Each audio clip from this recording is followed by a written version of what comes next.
नमस्कार दोस्तों। लाखों करोड़ रुपए खर्च करने के बावजूद भी युवा बेरोजगार हैं, किसान आत्महत्या कर रहे हैं, मजदूर गरीब कमज़ोर लोग दो वक्त की रोटी के लिए जूझ रहे हैं और सरकार और बिजनेसमैन अपना पैसा कमाने में मस्त हैं, खुश हैं। और फिर भी मोदी जी कह रहे हैं कि हमारे भारत का विकास हो रहा है, हमारा भारत आगे बढ़ रहा है। कहाँ आगे बढ़ रहा है? जनता भूखे मर रही है, नौकरियां है नहीं, बेरोजगारी दर मोदी सरकार में सबसे सर्वोच्च रिकॉर्ड पर है, सर्वोच्चता पर है। बेरोजगारी की जो दर है मोदी सरकार में सबसे ज़्यादा है। और फिर भी मोदी सरकार कह रही है कि हमारा काल में, हमारे शासन में रोजगार मिला है, लोगों को करोड़ों नौकरियां दी है, वो दी है। तो फिर बेरोजगार दर क्यों बढ़ रही है? भारत का विकास हो रहा है तो फिर लोग भूखे क्यों मर रहे हैं? किसान आत्महत्या क्यों कर रहे हैं? बोलते हैं किसानों की आमदनी बढ़ रही है, किसानों की पैदावार बढ़ रही है, तो फिर भी किसान युवा बेरोजगार आत्महत्या करने पर मजबूर क्यों है? आखिर क्यों है? जबकि सच्चाई इसके उलट है। दोस्तों, गलत का खुलकर विरोध करे, चाहे राजनीति हो या समाज। इतिहास हमेशा लड़ने वालों का लिखा जाता है, तलवे चाटने वालों का नहीं। ठीक है, तो हमेशा अपनी सच के लिए, अपने हक के लिए, अपने अधिकारों के लिए लड़ते रहें और हमेशा अपनी आवाज़ उठाते रहे। जब तक आप अपनी आवाज़ नहीं उठाओगे तो आपकी आवाज़ हमेशा दबा दी जाएगी। हमेशा यही होता है कि जो कमज़ोर हैं, गरीब लोग हैं, उनकी आवाज़ दबा दी जाती है। यही हो रहा है। अब देखिए, आरआरबी जो एनटीपीसी के एग्ज़ाम है 2019 में मार्च में नोटिफिकेशन आया था, उसके बाद लगभग पौने 2 साल होने को आए हैं, लेकिन अभी तक इस एग्ज़ाम का कोई वेंडर या कंपनी जो एग्ज़ाम लेगी वो डिसाइड नहीं हो पाया है। मतलब जो एनटीपीसी की एग्ज़ाम होगी वो कौन कंडक्ट कराएगा, कौन आयोजित कराएगा, इसके बारे में अभी कोई पता नहीं है। सरकार ने 4-5 बार नोटिस जारी कर दिया है कि जल्दी वेंडर जारी किया जाएगा, वेंडर के लिए ड्रॉ निकाले गए हैं कि वेंडर कंपनी को दिया जाए, लेकिन कुछ नहीं। वो सब क्या कि बेवकूफ़ बनाने के धंधे हैं, बेवकूफ़ बनाने लोग। हाँ, वेंडर जारी हो रहा है, लेकिन 5 बार उनसे कंपनी का वेंडर डिसाइड नहीं हो, उनके एग्ज़ाम नहीं ले जा सकते। क्यों? फिर 2 साल पहले फॉर्म भरवा दिए गए, करोड़ों लोगों के फॉर्म भरवा के उनसे पैसे हट लिए गए, उनका कोई अता पता नहीं, एग्ज़ाम होगी भी नहीं। अभी दूसरी जो शिक्षा पॉलिसी आई, नई शिक्षा नीति है, उसके बाद इसका कोई पता नहीं कि जो रेलवे के एग्ज़ाम है वो हो या नहीं हो। इसको कैंसिल भी कर सकते हैं। और आपको पता है मोदी सरकार लगातार प्राइवेटाइजेशन कर रही है। लगभग 151 ट्रेनों को 109 रूट पर प्राइवेट कंपनियों को बेच दिया गया है, रेलवे को बेच दिया गया। आपको पता, अखबारों में आपने देखा होगा, लेकिन फिर भी आप अनजान हैं और इग्नोर कर रहे हैं इन चीज़ों को कि हाँ कोई दिक्कत नहीं। लेकिन जल्द ही आपको थोड़ी दिनों में पता लग जाएगा कि पूरी रेलवे भी प्राइवेट हो जाएगी और आप देखते रह जाओगे, कुछ नहीं हो रहा। जो बेरोजगारी दर है वो बहुत बढ़ेगी, भयंकर। और राज करेंगे बिजनेसमैन और आम जनता और हम जैसे लोग रोड पे, सड़कों पे डोलते रहेंगे। प्राइवेट करेंगे ठेकेदार, अपने हिसाब से उनको नौकरी देंगे, जो अपने खास लोग, अपने परिवार के, अपने जानकार हैं उनको। और पढ़े लिखे जो लाखों करोड़ रुपए खर्च करने के बावजूद युवा हैं जो बेरोजगार सड़कों पे डोलेंगे। वो मोदी जी की जो कहते हैं कि पकोड़े बेचो, तो पकोड़े ही बेचेंगे, या फिर नक्सलवादी बनेंगे, आतंकवादी बनेंगे, हथियार उठाएंगे, चोरी चकारी करेंगे, वारदात करेंगे, हत्या करेंगे, वो करेंगे। युवा अपने रास्ते से भटक जाएगा। इस और कोई ध्यान नहीं जा रहा है। सरकार ने अपने पैसा ले लिए, 500 रुपये 250 रुपये लिए, जनरल से 500 रुपये 250 रुपये एसटी के। बोला गया कि बाद में आपको पैसे रिटर्न कर दिया जाएंगे। अब 2 साल लगभग होने को आए, 2 साल का आप ब्याज लगा के देखो, लगभग 5000 करोड़ रुपए होते हैं, अरबों रुपए। इस जो फॉर्म भरे गए हैं उनमें जो पैसे आए हैं फॉर्म में, उनसे अरबों रुपए सरकार के खजाने में आ गए हैं। लेकिन अभी एग्जाम का कोई पता नहीं है, ना वेंडर जारी हुआ, ना कोई कंपनी, ना कोई एग्जाम डेट, और इसका कोई अता पता नहीं कि कब एग्जाम होगी कब नहीं। यह हाल है इस गवर्नमेंट का, इस मोदी सरकार का। हम मोदी विरोधी नहीं है, लेकिन मोदी जी की जो नीतियाँ हैं, जो बेरोजगार हैं, जो युवा हैं, भारत के आने वाले भविष्य हैं युवा, उनका ध्यान रखना चाहिए। वो दुनिया में सबसे ज़्यादा लगभग 17 करोड़ युवा हैं हिंदुस्तान में, तो हिंदुस्तान के जो भविष्य है उनके साथ आप ऐसा खिलवाड़ कर रहे हो। उनको अगर नौकरी नहीं मिलेगी, उनको रोजगार नहीं मिलेगा तो क्या करेंगे? अवसाद में चल जाएंगे, डिप्रेशन में चल जाएंगे, आत्महत्या करेंगे, चोरी करेंगे, चकारी करेंगे, मर्डर करेंगे, आतंकवादी बनेंगे, फिर बोलेंगे कि ये ऐसे कैसे हो गया, ये फलाने का ऐसे हो गया, वैसे हो गया। तो यही रीज़न होता है जब उनको कुछ नहीं मिलता, इतना पढ़ लिखने के बावजूद, पैसे खर्च करने के बावजूद नौकरी नहीं मिलेगी, रोज़गार नहीं मिलेगा, तो वो गलत रास्ते पे जाएंगे युवा। ठीक है, तो भी मोदी सरकार इस ओर कोई ध्यान नहीं दिया जा रहा है। बस उनको तो अपने पैसे कमाने पे लगी हुई है, बस फॉर्म भरवा लिए, पैसे रख लिए, बात ख़त्म। इसके अलावा कुछ नहीं। 2017 की जो 16 की जो वैकेंसी थी लोको पायलट वगैरह टेक्नीशियन, उनके भी आधे से ज़्यादा जोन में उनको नियुक्ति नहीं दी गई है, अभी अपॉइंटमेंट नहीं दिया गया। क्यों? उनको लटकाए रखा है। कितने साल हो गए? 3-4 साल हो गए, लेकिन उनको भी कोई अपॉइंटमेंट नहीं दिया गया है, उनको कोई नियुक्ति नहीं दिया गया है। और बेचारे वो नौकरी के आस में डिप्रेशन में चले जा, रोज़ पूछते हैं कि कब जॉइनिंग लेटर आएगा, कब हमें नियुक्ति दी जाएगी, लेकिन कोई अता पता नहीं है।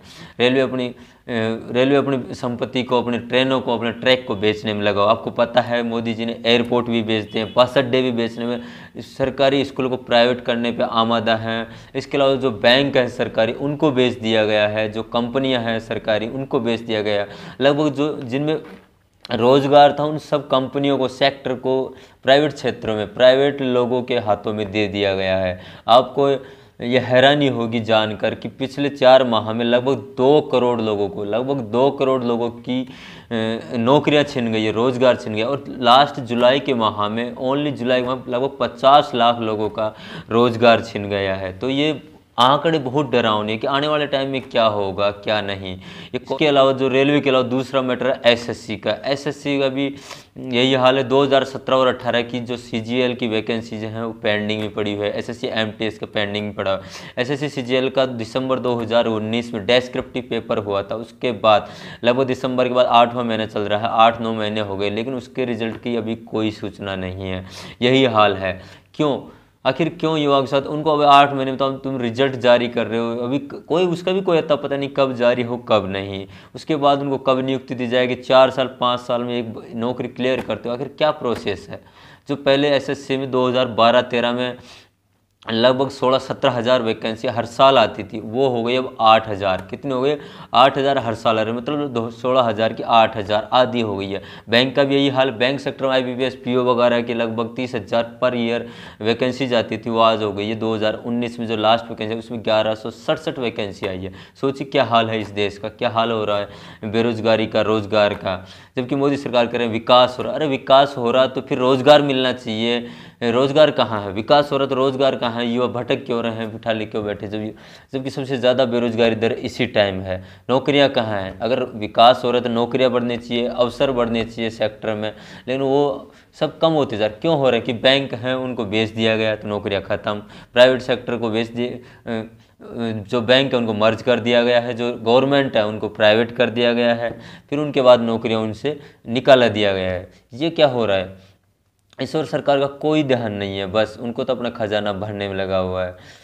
गरीब, कमज़ोर और बेरोजगार लोगों से आप कोरोना के फंड के नाम पर करोड़ों रुपए, अरबों रुपए अपने खाते में डाल लिए पीएम फंड केयर्स में। अभी एक जयपुर के वकील ने आरटीआई लगाई थी, तो उनसे पूछा गया था कि इसमें कितना पैसा आया, उनका कहाँ यूज हुआ। तो मोदी सरकार ने, पीएम कार्यालय ने स्पष्ट रूप से मना कर दिया कि ये प्राइवेट फंड है, ये सरकारी फंड नहीं है, ये पब्लिक फंड नहीं है, इसकी जानकारी हम नहीं दे सकते। सोचो, उन्होंने अलग फंड बनाया, उसमें अपने लाखों करोड़ रुपए दान किए, उसके बारे में जनता को कोई सूचना नहीं कि उसका पैसा कहाँ खर्च हुआ कहाँ नहीं। तो देखिए क्या हालत है इस देश की। अगर मोदी जी आप गरीब और कमज़ोर लोगों को ही लूट सकते हो, हिम्मत है तो जाकर पकड़ कर लाइए माल्या, मेहुल चौकसी, नीरव मोदी जैसे लोगों को, ललित मोदी जैसे लोगों को, उनको पकड़ कर लाइए। काला धन जो विदेशों में छुपा उनको लेकर आइए जब माने आपको।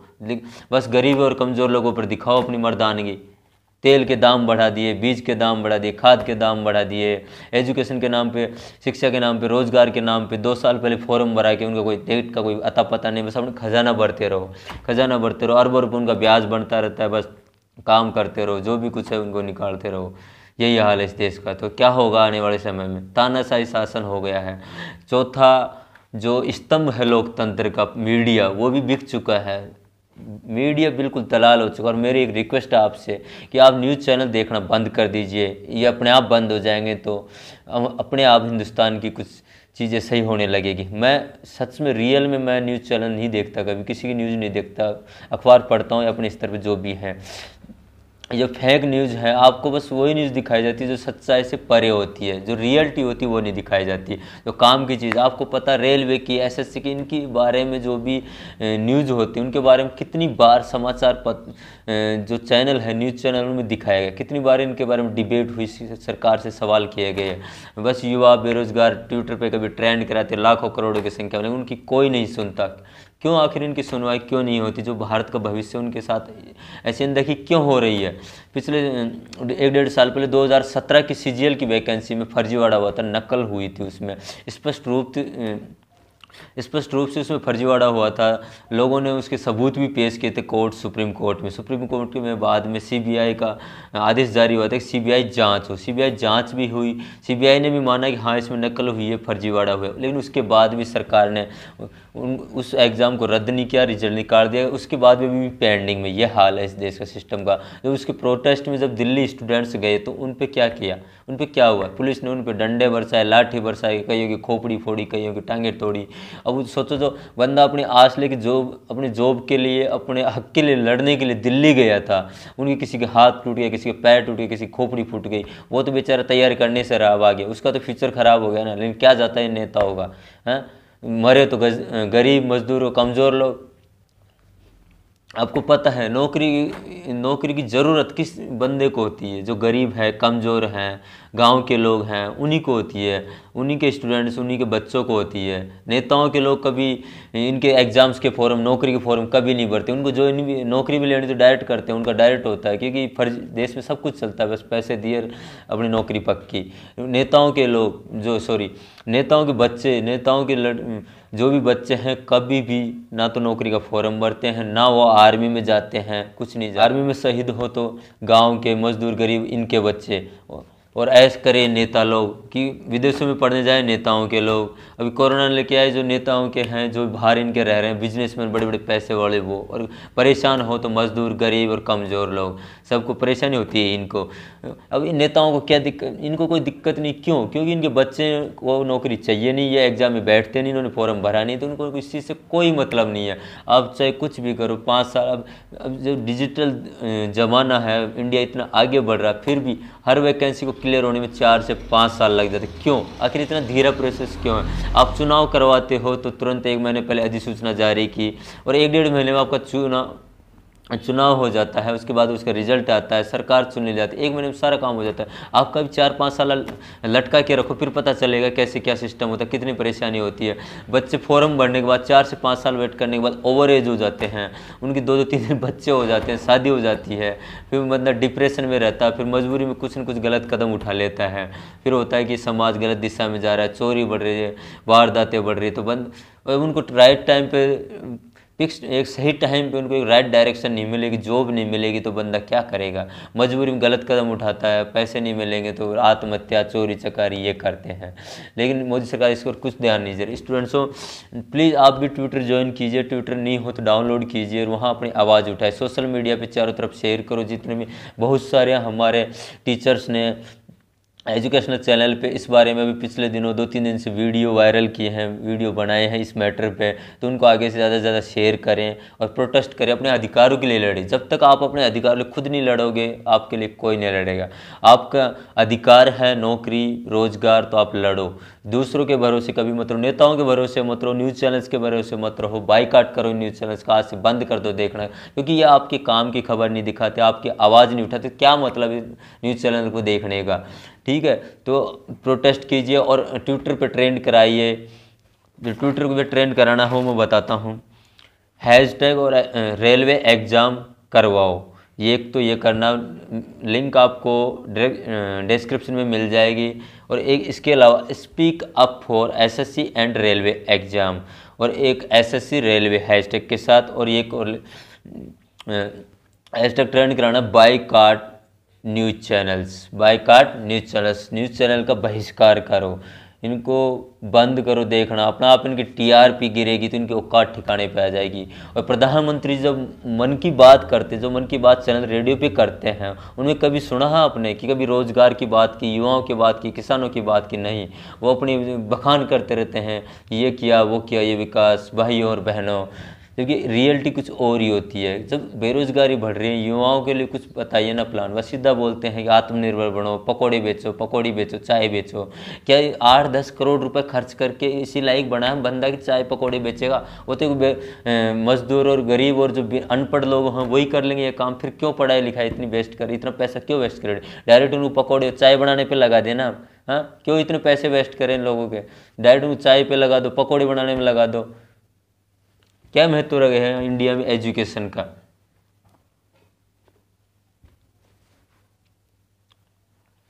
और पीएम मोदी जी का जो चैनल है यूट्यूब पे भारतीय जनता पार्टी, उसमें मन की बात वो करते हैं, वहाँ उनके वीडियो हैं, आप वहाँ पे ज़बरदस्त तरीके से डिसलाइक करो, वीडियो को डिसलाइक करो, उनको अपने आप समझ में आएगा कि हाँ हमारे खिलाफ कुछ हो रहा है। डिसलाइक करो, जैसे भी सड़क 2 का ट्रेलर डिसलाइक हुआ था रिकॉर्ड तोड़ तरीके से, उसी तरीके से आप मोदी जी के वीडियो को, मोदी जी के जो मन की बात के वीडियो हैं उनको डिसलाइक करो तरीके से दबा के, अपने आप उनको समझ में आएगा। भी चल रहा है पिछला जो मन की बात का वीडियो, उसको बहुत ज़्यादा लोगों ने डिसलाइक किया, उसको तुरंत रिकॉर्ड बनाओ उसको जल्दी से। और सोशल मीडिया पर जितने भी नेता बिना काम के, कुछ नेता हैं जो अपनी आवाज़ उठाते हैं, उनके साथ रहे, सपोर्ट करें। और जो नेता बिना काम के फैकोलॉजी, एक नंबर भ्रष्टाचारी करप्ट लोग हैं, उनको अनफॉलो कीजिए, उनको सब्सक्राइब नहीं, उनके चैनल को सब्सक्राइब नहीं करें और उनको सपोर्ट नहीं करें। और जितने भी न्यूज़ चैनल हैं उनको बाइकाट करें, उनको नहीं देके अनसब्सक्राइब करें। और जितने भी एजुकेशनल चैनल है, टीचर्स हैं, उनसे मेरी हम्बल रिक्वेस्ट है, प्लीज़ स्टूडेंट्स के हित में, बेरोजगारों के हित में आवाज़ उठाएं और हमारे साथ बने रहें। और जितने भी स्टूडेंट्स के लिए प्रोटेस्ट कर रहे हैं उन टीचर्स का आप साथ दें, आज आगे उन वीडियो को शेयर करें और बने रहिए। हमें अपना अधिकार ज़रूर मिलेगा, बस आवाज़ उठानी। एक बार आवाज़ उठ गई, दिल्ली तक चले गई, तो हिंदुस्तान के युवाओं में वो ताकत है कि सरकार का तख्ता पलट भी कर सकती है।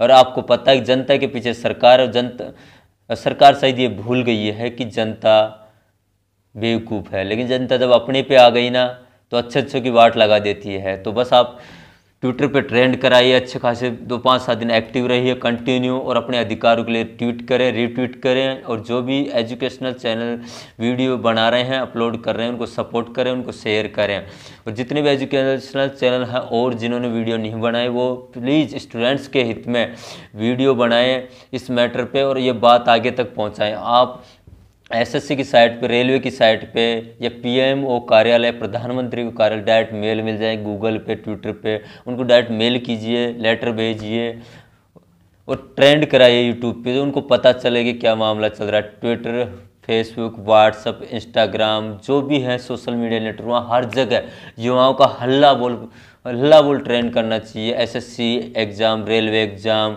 कराओ, हमारे